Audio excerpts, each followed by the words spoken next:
所以来关心骑车赛车安全问题，提醒乡亲，当然骑倒摆也好，赛车也好，上好愈慢愈好，安尼较安全。最近网络有一个消息讲啊，彰化县有64支测速的翕相机，有30支，敢若外壳尔，这无主机，这敢真正有影？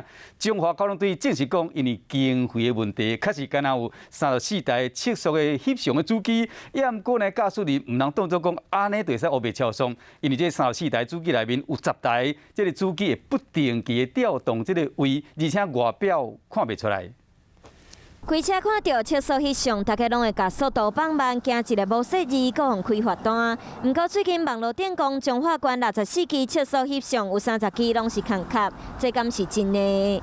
这64处的固定式的这个测速照相杆里面呢，那我们总计啊，那使用的这个主机那总共有34部哦。交通队讲有30支，确实拢是空壳，因为经费的问题。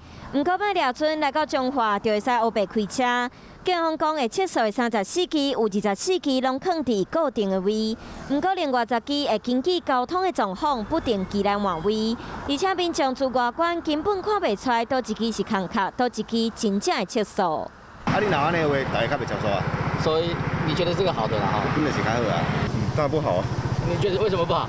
我觉得还是要固定嘛。官府讲，只要有经费，要是甲这的相机设备保好。不过，伫这进前，要是继续来换测速主机的位，提醒民众要是要遵守交通规则。